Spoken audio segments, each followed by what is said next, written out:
Hello students. Hope सब बढ़िया होंगे, अच्छे से होंगे, मज़े में होंगे। तो यहाँ तक की कहानी सबको समझ आई। लुईस 16 स्टेट्स जनरल की मीटिंग बुलाते हैं लोगों के ऊपर टैक्स लागू करने के लिए। हर एक स्टेट के पास एक वोट होता है और जो थर्ड स्टेट के पास जो एक वोट होता है।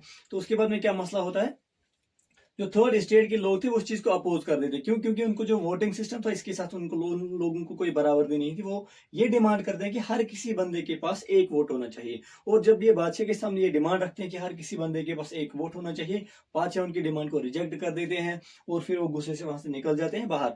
बाहर जाने के बाद सबसे पहला काम वो यही करते हैं, वो डिक्लेयर करते हैं खुद को एक नेशनल असेंबली। वो बोलते हैं कि हम खुद की एक नेशनल असेंबली बनाएंगे और तब तक अलग नहीं होंगे जब तक कि हम फ्रांस के लिए कॉन्स्टिट्यूशन को फ्रेम न कर दें। तो आज के जो हमारा टॉपिक है उसका उसके उसकी हेडिंग देख के आपको समझ आ गया कि आज हमें क्या पढ़ना है। तो आज हम डिस्कस करने वाले हैं France becomes the constitutional monarchy. France कैसे कॉन्स्टिट्यूशनल मोनार्की बनता है। एक तो वहां पे कॉन्स्टिट्यूशन होती है, कॉन्स्टिट्यूशन के साथ साथ में मोनार्की भी साथ साथ चलती है। तो कैसे वो सब होता है वो हम आज की वीडियो में डिस्कस करेंगे। अच्छे से ध्यान लगा के पढ़ना, अच्छे से पढ़ना। अपने पास नोट जो भी हम लिखेंगे उसको नोट डाउन करते जाना। पेन और बुक अपने सामने रखें, नोटबुक सामने रखें, उसको पेन डाउन करते जाना। कहीं पे भी किसी भी तरह की कंफ्यूजन हो तो कमेंट सेक्शन में जरूर बताना। तो 1791 की बात है, जो फ्रांस होता है वहां वो अब बन जाता है कॉन्स्टिट्यूशनल मोनार्की। 1791 में जो नेशनल असेंबली लोगों ने बनाई थी, थर्ड स्टेट के लोगों ने, वो फ्रांस के लिए अब कॉन्स्टिट्यूशन को फ्रेम करते हैं। तो जब कॉन्स्टिट्यूशन को फ्रेम किया जाता है नेशनल असेंबली के द्वारा, तो कॉन्स्टिट्यूशन को फ्रेम करने का सबसे बड़ा रीजन एक ही होता है, सबसे बड़ा मोटिव एक ही होता है कि जो पावर है वो किसी एक इंसान के पास नहीं रहेगी। जो पावर है उसका एम होता है उनकी कॉन्स्टिट्यूशन का, to limit the power of the king. जो भी वहां का बादशाह है उसकी पावर को लिमिट करना, क्योंकि उसके पास लेजिस्लेटिव पावर भी उसी के पास है, एग्जीक्यूटिव पावर भी उसी के पास है, जुडिशरी पावर भी उसी के पास है। ना वो कानून बनाने में किसी से कोई मशवरा लेता है, मशवरा और उस कानून को खुद इंप्लीमेंट करता है। उनके ऊपर कोई चेक्स एंड बैलेंस किसी की तरह का वहां पे कोई सिस्टम होता ही नहीं। इसीलिए जो थर्ड स्टेट के लोग थे उन्होंने जब नेशनल असेंबली बनाई, तो नेशनल असेंबली के द्वारा जब कॉन्स्टिट्यूशन बनती है, तो कॉन्स्टिट्यूशन बनने का सबसे पहला उसका ये एम ही होता है कि जो बादशाह होता है बादशाह की पावर्स को लिमिट करना, उसकी पावर्स को कम करना। और उसके बाद में क्या होता है, जो वहां की पावर्स होंगी वो पावर किसी एक के पास नहीं रहेंगी। Powers were to be divided. जो वहां की पावर्स बनेंगी, अब पावर जो भी होंगी वो डिवाइड होंगी। ठीक है, तो कॉन्स्टिट्यूशन के हिसाब से डिवाइड होंगी, किन में डिवाइड होंगी? डिवाइड होंगी सबसे पहले वहां पे तीन हिस्सों में पावर डिवाइड होंगी। The first one is legislature, and second one is executive, and the third one is judiciary. अगर हम लेजिस्लेचर की बात करें तो लेजिस्लेचर लॉ मेकिंग बॉडी, तो ये नेशनल असेंबली है जो लोगों ने बनाई है इसी नेशनल असेंबली में। उसके बाद में हम एग्जीक्यूटिव की अगर हम बात करें तो एग्जीक्यूटिव में बादशाह आ जाता है और बाकी जो मिनिस्टर्स आ जाते हैं। और उसके बाद में वहां पे एक इंडिपेंडेंट जुडिशरी रहेगी। जो जुडिशरी रहेगी इसके ऊपर किसी भी चीज का दबाव नहीं होगा, किसी भी मिनिस्टर का, किसी भी बादशाह का, किसी भी नेशनल असेंबली का दबाव नहीं होगा। वो इन दोनों के ऊपर नजर रखेगा। अब फ्रांस में जो भी हुकूमत बनेगी इसी हिसाब से बनेगी कॉन्स्टिट्यूशनल मोनार्की। जो भी वहां पे पावर होंगी उनको डिवाइड किया जाएगा, एक तो लेजिस्लेचर में, एग्जीक्यूटिव में, उसके बाद में जुडिशरी में। लेकिन मसला वहां पे क्या होता है, मसला ये होता है वहां पे जो वोटिंग राइट्स थे, जो voting rights as per this constitution monarch. हालांकि जो पुराने वोटिंग राइट्स थे वो स्टेट जनरल के हमने देखे थे, फर्स्ट स्टेट, सेकंड स्टेट और थर्ड स्टेट। लेकिन यहाँ पे जो लोगों के पास वोटिंग राइट्स थे वो भी डिफरेंट थे। ठीक है, तो वो वोटिंग राइट्स क्या है अब उनको हम डिस्कस करेंगे।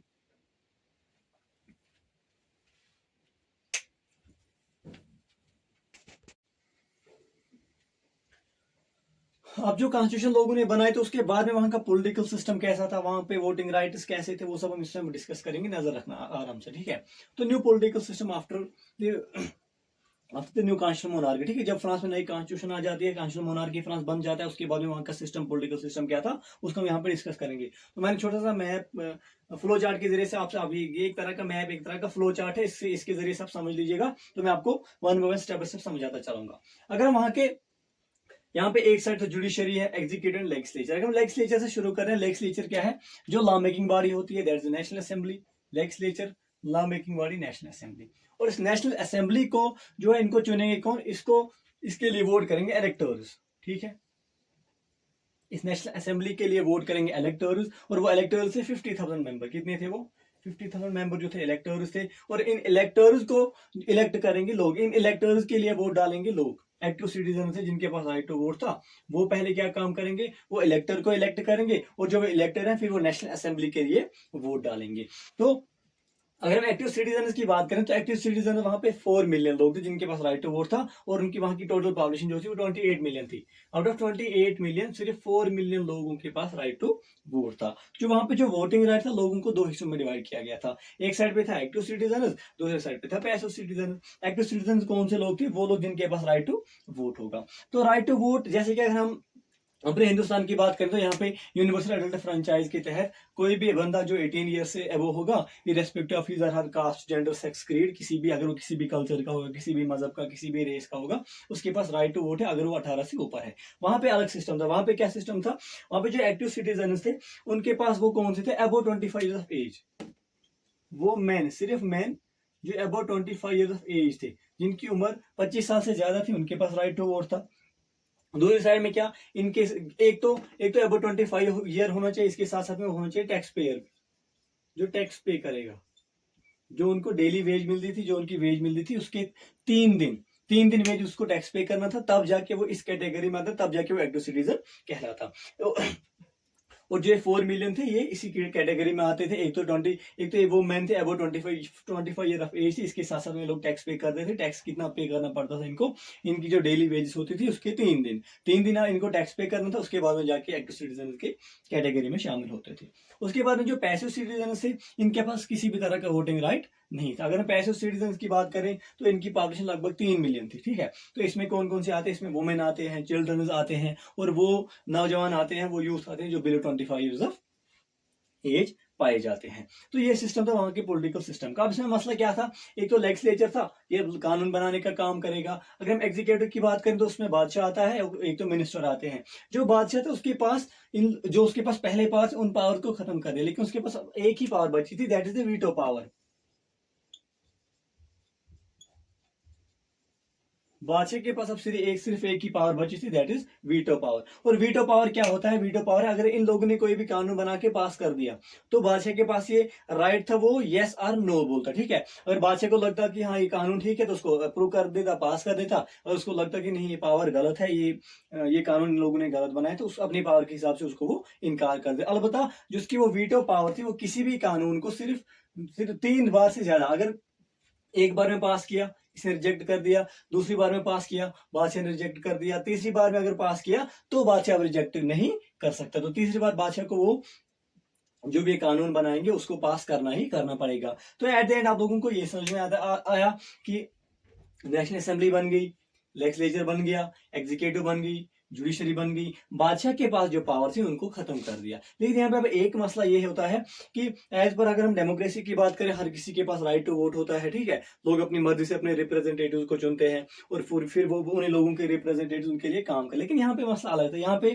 किन लोगों के पास राइट टू वोट थे? यहाँ पे ये कह सकते हैं कि जो डेमोक्रेसी थी वो सिर्फ वेल्दी लोगों के पास थी, ठीक है। राइट टू वो सिर्फ वेल्दी जो लोग थे, जो टैक्स पे करते, ठीक है, जो टैक्स पे करते, जो man above 25 years of age थे, उनके पास सिर्फ राइट टू वोट होता है। तो हम ये कह सकते हैं कि जो यहाँ पे जो नए कॉन्स्टिट्यूशन मोनार्की के अंडर फ्रांस आता है, फ्रांस में जो कॉन्स्टिट्यूशन मोनार्की बनती है, इसमें डेमोक्रेसी का कंसेप्ट तो था थोड़ा बहुत, लेकिन जो डेमोक्रेसी थी वो किनके पास थी? वो सिर्फ वेल्दी लोगों के पास थी। इसके बाद में क्या मसला होता है? अब तो कॉन्स्टिट्यूशन बन गई, कॉन्स्टिट्यूशन के बनने के साथ साथ में ये तीनों जो पावर थी, पावर इन लोगों में डिवाइड होगी, एग्जीक्यूटिव, लेजिस्लेचर और जुडिशरी। लेजिस्लेचर का काम है ये कानून बनाएगा, उसके ऊपर और कानून को इंप्लीमेंट करने का काम होता है बादशाह का। बादशाह के पास वीटो पावर है, ठीक है। और जिसके पास वीटो पावर था वो सिर्फ सस्पेंस वीटो पावर किसको हम बोलते हैं? ये एक बार या 2 बार, और तीसरी बार उस चीज को नहीं इनकार कर सकता। तीसरी बार अगर वही कानून, सेम कानून पास होकर बादशाह के पास आता है तो बादशाह को वो अप्रूव करना ही करना पड़ेगा। उसके बाद में जुडिशरी है, जुडिशरी जो है वो इन दोनों के ऊपर नजर रखेगी, ठीक है। Active citizen, passive citizen. Active citizen जिनके पास राइट टू वोट है, 4 मिलियन की पॉपुलेशन है, out of 28 million population above 25 years of age होंगे। उसके साथ साथ में वो टैक्स पे कर रहे होंगे। टैक्स पे कितना देना पड़ता था? 3 डेज।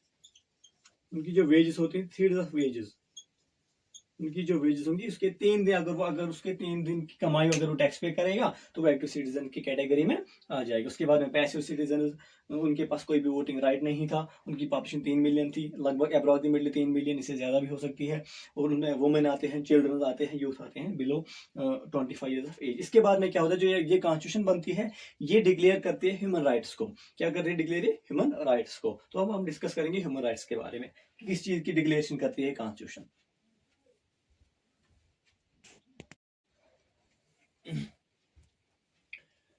तो अब कॉन्स्टिट्यूशन बन गई, लेजिस्लेचर बन गया, एग्जीक्यूटिव बन गया, जुडिशरी बन गई, तो इसके साथ साथ में जो कॉन्स्टिट्यूशन, जो उन लोगों ने कॉन्स्टिट्यूशन फ्रेम की थी नेशनल असेंबली ने, तो वो एक और क्या काम करते हैं, वो डिक्लेयर करते हैं ह्यूमन राइट्स, ठीक है। Declaration of the rights of the man and the citizen, वो डिक्लेयर करते हैं इंसान के पास कौन से राइट्स हैं और कौन से उसके पास जो है हक और हकूक पाए जाते हैं। तो सबसे पहला जो राइट डिक्लेयर करते हैं वो करते हैं राइट टू लाइफ।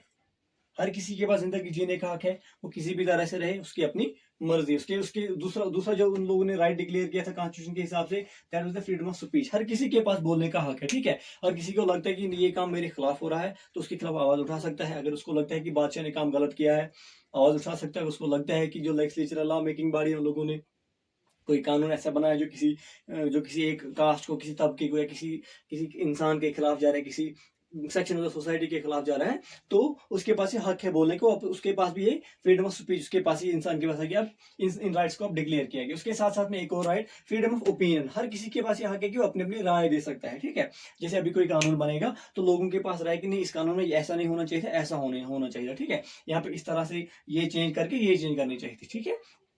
तो ये सारे राइट्स भी इन लोगों ने यहाँ पे डिक्लेयर किए। उसके बाद में एक और right, that is equality before law, ठीक है। और इक्वालिटी बिफोर लॉ मतलब क्या होगा, कानून के सामने सारे लोग बराबर हैं, weather he is rich, weather he is poor, ठीक है। ये कोई लड़की है, ये कोई लड़का है, कोई भी है, तो उसके पास क्या है, वो इक्वालिटी बिफोर लॉ, कानून के सामने सब बराबर है। कानून बराबर सबको प्रोटेक्ट करेगा। ये नहीं कि गरीब के लिए अलग कानून होगा, अमीर के लिए अलग कानून होगा, ठीक है। जो जो गुनाह करेगा उसको उसी के हिसाब से सजा मिलेगी। और जो कानून होगा, जो स्टेट होगी, जो गवर्नमेंट होगी, वो सारे लोगों को इक्वली ट्रीट करेगी, इक्वली उनकी प्रोटेक्शन करेगी। और इन जो राइट्स है, इन राइट्स को डिक्लेयर किया गया है as natural rights and inalienable rights. ये कहा गया कि जो भी इंसान, अब जब भी कोई इंसान पैदा होता है तो ये राइट टू लाइफ, जिंदगी जीने का हक, फ्रीडम ऑफ स्पीच, बोलने का हक, फ्रीडम ऑफ ओपिनियन, अपनी राय रखने का हक और इक्वालिटी बिफोर लॉ, कानून के सामने सारे बराबर हैं। ये जो राइट्स हैं इंसान के पास बाय बर्थ हैं और इनएलिनेबल है। इनसे उसको, इन राइट्स को उस बंदे से कोई भी नहीं छीन सकता, ठीक है। Whether is the constitution, whether is the state, whether is legislature, executive, कोई भी इंसान हो, उससे ये हक नहीं छीने जा सकते। ये इंसान के पास नेचुरल राइट्स है। अब कॉन्स्टिट्यूशन बन गई, legislature, executive, judiciary, voting system भी आप लोगों ने समझ लिया। एक्टिव सिटीजन, पैसिव सिटीजन, वो लोग जिन जो अबाउट 25 ईयर्स ऑफ एज है उनके पास राइट टू वोट है। एक तो वो टैक्स पे करने वाले होने चाहिए, 3 days ऑफ देयर वेजेस, ठीक है। तो तब जाके वो एक्टिव सिटीजन की कैटेगरी में आएंगे। और पैसिव सिटीजन, वुमेन, चिल्ड्रन और below 25 years of age youth होगा, उनके पास वोटिंग राइट नहीं होगा। लेकिन जब ये कॉन्स्टिट्यूशन वहां पे बनाई जाती है तो इस कॉन्स्टिट्यूशन को वहां पे क्रिटिसाइज भी किया जाता है। क्रिटिसाइज किया जाता है। तो इस कॉन्स्टिट्यूशन को क्रिटिसाइज करने वाला जो बंदा था वो था, उसका नाम था पॉल मैरेट, ठीक है। तो जीन पॉल मैरेट एक बंदा है, वो एक न्यूज़पेपर चलाता है। जीन पॉल मैरेट, ठीक है। जीन पॉल मैरेट जो बंदा होता है, इसका एक न्यूज़पेपर होता है, अपने न्यूज़पेपर। ये न्यूज़पेपर के जरिए लोगों तक ये आवाज पहुंचाता है कि जो यहाँ पे कॉन्स्टिट्यूशन बनाई है ये ठीक नहीं, इस पे डेमोक्रेसी नहीं पाई जाती। क्योंकि डेमोक्रेसी का यही मतलब है, हर किसी के पास राइट टू वोट है, लोगों के पास ये हक है अपने रिप्रेजेंटेटिव चुनने के लिए। वो लिखते हैं कि जो ये कॉन्स्टिट्यूशन इन लोगों ने बनाई, ये सिर्फ प्रोटेक्ट करेगी, वेल्दी क्लास को, क्योंकि वही लोग, उन्हीं लोगों के पास राइट टू वोट है जो टैक्स पेयर हैं, जो अबाउट 25 ईयर्स ऑफ एज है, ठीक है। आप ये मान के चलो कि जो पैसे वाले लोग हैं उनके पास राइट टू वोट है। इसके हिसाब से जो जीन पॉल मैरेट है, ये इस कॉन्स्टिट्यूशन को क्रिटिसाइज करता है और ये लिखता है कि क्या लिखता है, the constitution gave power only to the rich. ये कॉन्स्टिट्यूशन जो होती है सिर्फ उन लोगों को पावर देती है जो अमीर होंगे, और जो गरीब लोग होंगे उनके राइट्स को दबा दिया जाएगा। जो पुअर लोग होंगे, जो गरीब लोग होंगे, उनके लिए कॉन्स्टिट्यूशन किसी काम की नहीं है, उनके लिए कोई भी कानून नहीं बनेगा, क्योंकि उनके पास राइट टू वोट है नहीं, वो अपने रिप्रेजेंटेटिव्स को नहीं चुन सकते। और इसके बाद में क्या होता है, जो यहाँ पे जो क्रिटिसिज्म होता है, क्रिटिसिज्म से यही लगता है, that criticism showed that France still had long way to go for the true equality. अगर उन लोगों को वहां पे ट्रू इक्वालिटी पानी है, ट्रू डेमोक्रेसी पानी है, तो अभी भी उन लोगों को एक लंबा सफर तय करना पड़ेगा। तो यहाँ तक की कहानी समझ में आई, फ्रांस कैसे कॉन्स्टिट्यूशन मोनार्की बनता है। कॉन्स्टिट्यूशन मोनार्की बनने के बाद वहाँ पे क्या पॉलिटिकल सिस्टम होता है, एग्जीक्यूटिव या लेजिस्लेचर, जुडिशरी वगैरह, नेशनल असेंबली होती है, लेजिस्लेचर जो कानून बनाएगी, बादशाह के पास वीटो पावर होता है, उस कानून को या तो एक्सेप्ट करेगा या तो उसको फिर रिजेक्ट कर देगा। लेकिन 3 बार से ज्यादा वो किसी भी कानून को रिजेक्ट नहीं कर सकता। जुडिशरी बेनिफिशियरी होगी, वहाँ पे एक्टिव सिटीजन थे, पैसिव सिटीजन थे, तो यही सब कहानी चल रही थी। और जो भी वहाँ पे कॉन्स्टिट्यूशन बनती थी, जो वहाँ पे कॉन्स्टिट्यूशन बनाई गई थी, और वो कॉन्स्टिट्यूशन सिर्फ जीन पॉल मेरिट के हिसाब से कॉन्स्टिट्यूशन सिर्फ उनको प्रोटेक्ट करेगी जो लोग अमीर है, गरीब लोगों के लिए इस कॉन्स्टिट्यूशन में कोई भी फायदा नहीं है, कॉन्स्टिट्यूशन के लिए बेकार है। तो इसको क्रिटिसाइज किया जाता है। इसके बाद में क्रिटिसाइज करने के बाद में वहाँ पे क्या हालत पैदा होती है, क्या मसले होते हैं, तो हम नए वीडियो में डिस्कस करेंगे। तो इस वीडियो को अपने दोस्तों के साथ जरूर शेयर करना। अगर अच्छा लगा हो तो आप कमेंट सेक्शन में बताना, अपनी राय देना, कहाँ पे समझ नहीं आया, कहाँ पे क्या मसला है, किस तरह से पढ़ाया जाए, किस तरह से इसमें थोड़ी सी चेंज लाई जाए। आप कमेंट सेक्शन में कुछ भी नहीं लिखते हो तो चैनल को जरूर सब्सक्राइब करना। मिलते हैं अगले वाली वीडियो में, तब तक के लिए खुदा हाफिज।